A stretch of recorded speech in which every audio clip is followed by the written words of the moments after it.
নমস্কাৰ news now দৰ্শকসকলক স্বাগতম জনাই ষ্টুডিঅ'ৰ মজিয়াত মই লিপিকা চাহকি আছে আজি সংবাদত দেৰগাঁৱৰ পাৰিজাত মহিলা সমিতিৰ সৌজন্যত গোলাঘাট জিলা ভিত্তিত দিহানাম প্ৰতিযোগিতা নিউজ নাওৰ এক বিশেষ প্ৰতিবেদন দেৰগাঁৱৰ পাৰিজাত মহিলা সমিতিৰ সৌজন্যত গোলাঘাট জিলা ভিত্তিত দিহানাম প্ৰতিযোগিতা যোৱা 10 নৱেম্বৰ দেওবাৰে দেৰগাঁও সমজিলাৰ সদৰ দেৰগাঁও চহৰৰ সমীপৱৰ্তী মৌজাদাৰ আলিস্থিত শ্ৰী শ্ৰী পীতাম্বৰ দেৱগোস্বামী নামঘৰত পাৰিজাত মহিলা সমিতিৰ সৌজন্যত গোলাঘাট জিলা ভিত্তিত দিহানাম প্ৰতিযোগিতা উলহ মালহেৰে অনুষ্ঠিত হয় পাৰিজাত মহিলা সমিতিৰ সৌজন্যত আৰু স্থানীয় ৰাইজৰ সহযোগত আমি শ্ৰী শ্ৰী পীতাম্বৰদেৱ নামঘৰত আজি এভাগী দিহানাম প্ৰতিযোগিতা অনুষ্ঠিত কৰিছোঁ। ৰাতিপুৱাই আমাৰ প্ৰথম আমাৰ ওচৰৰে জ্যেষ্ঠ ব্যক্তি বিদ্যাধৰ দত্তৰ দ্বাৰা বন্তি প্ৰজ্বলন হ'ল। তাৰপিছতে অৰুণা শৰ্মা বৰদলৈ বাইদেউৰ দ্বাৰা আমাৰ পতাকা উত্তোলন হ'ল আৰু তাৰপিছতে আমাৰ কৰুণ বৰা দেৱৰ ডাঙৰীয়াৰ উদ্যোগত আমি বৃক্ষৰোপণ কাৰ্যসূচী অনুষ্ঠিত কৰিলোঁ। তাৰপিছতে আমি এভাগ গুৰুজনাৰ ধৰ্মীয় প্ৰতি সন্মান জনাই এটা কীৰ্তন পাঠ কৰিলোঁ আৰু প্ৰসাদ বিতৰণ হ'ল। তাৰ পিছৰ পৰাই আমাৰ একাধিক্ৰমে এতিয়ালৈকে আমাৰ 18টা দলে ইয়াত জইন কৰিলেহি। গোলাঘাট জিলাৰ বিভিন্ন প্ৰান্তৰ পৰা আহি আমি ইয়াত বহুত কৃতাৰ্থ হৈছোঁ বুলি গম পাইছোঁ, যিহেতু আমি বহুত চালুকীয়া, আমি মাত্ৰ জন্মহে হৈছোঁ। পুৱাৰ প্ৰথম কাৰ্যসূচীত দেৰগাঁৱৰ সমাজসেৱী অৰুণা শৰ্মা বৰদলৈয়ে পতাকা উত্তোলন কৰাৰ পিছতেই দেৰগাঁৱৰ সমাজকৰ্মী বিদ্যাধৰ দত্তই বন্তি প্ৰজ্বলন কৰি অনুষ্ঠানটো আৰম্ভণি কৰে। তাৰ পিছতেই কৰুণ বৰাদেৱে গছপুলি ৰোপণ কৰে। দিনৰ 11 বজাৰ পৰা নিশা 10 বজালৈ অনুষ্ঠিত হোৱা প্ৰতিযোগিতাত জিলাখনৰ প্ৰায় 25টা দলে অংশ লয়।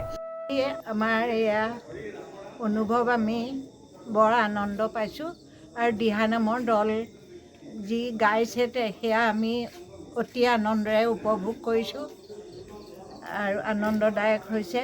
পুৱাই এয়া আমাৰ বন্তি প্ৰজ্বলন হ'ল, বৃক্ষৰোপণ হ'ল, পতাকা উত্তোলন হ'ল।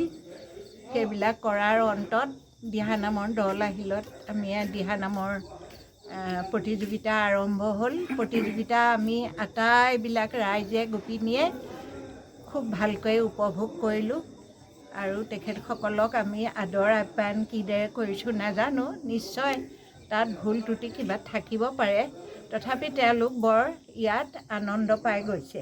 ভক্তি ৰসেৰে মুখৰিত হৈছে দেৰগাঁও মৌজাদাৰ আলিস্থিত শ্ৰী শ্ৰী পীতাম্বৰ দেৱগোস্বামী নামঘৰত। আমি নথৈ অনুভৱ কৰিছোঁ। আমি মহিলাসকলে একগোট হৈ যথেষ্ট উপভোগ আনন্দ অনুভৱ কৰিছোঁ। সেইকাৰণে আজি আমি এই ৰাতি 9টা বজালৈকে ইয়াত আমি উপস্থিত হৈ সকলো মহিলা খুব উৎসাহেৰে কাম বন কৰি যথেষ্ট আমি আগবাঢ়ি গৈছোঁ। ভাল লাগিছে উপভোগ কৰি। মোৰ ফালৰ পৰা মই ইমানকে গৈ দেৰগাঁও 8 নং ৱাৰ্ডতে নামঘৰ শ্ৰী শ্ৰী পীতাম্বৰদেৱ গোস্বামী নামঘৰ মহিলা সমিতিখনে ভাবিলে যে 10 নৱেম্বৰত এভাগী দিহানাম প্ৰতিযোগিতা গোলাঘাট ডিষ্ট্ৰিক্টৰ ভিতৰত পতা হ'ব। তাৰপিছতে সেইকাৰণে আজি অনুষ্ঠানভাগ ৰাতিপুৱাৰ পৰা প্ৰচলন হ'ল। ৰাতিপুৱা পতাকা উত্তোলন, তাৰপিছতে গছপুলি ৰোপণ, তাৰপিছতে প্ৰসাদৰ বিতৰণ কাম, তাৰপিছতে 11টামান বজাৰ পৰা আপোনাৰ গোলাঘাট ডিষ্ট্ৰিক্টৰ বিভিন্ন প্ৰান্তৰ মানুহ আহি ইয়াত আইসকলে যোগাযোগ কৰিলে দিহানামৰ কাৰণে।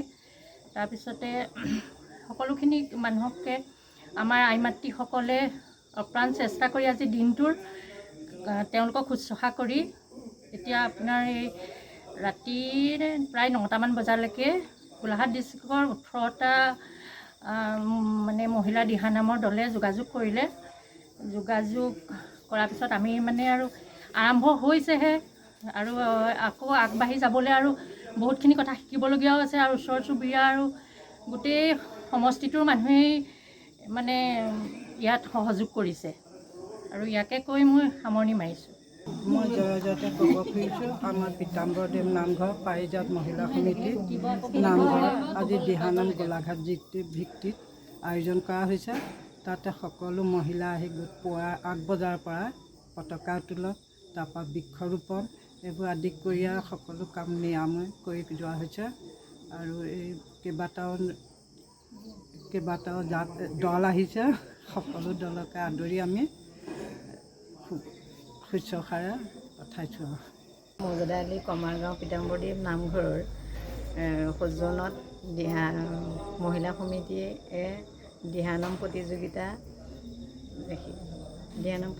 সিদ্ধান্ত কৰিলে আৰু সেই মৰ্মে সকলো আইসকল আহি ইয়াত দিহানাম পৰিৱেশন কৰিলে আমি ইয়াৰ পৰা বহুতখিনি অভিজ্ঞতা পালোঁ, নজনাখিনি শিকিলোঁ, চালোঁ, ভাল লাগিলে আৰু সকলোৰে ভুল ক্ৰুটিবিলাক আমিও মানে সেইখিনি জ্ঞান আহৰণ কৰিলোঁ, ইয়াকে ক'লোঁ আৰু।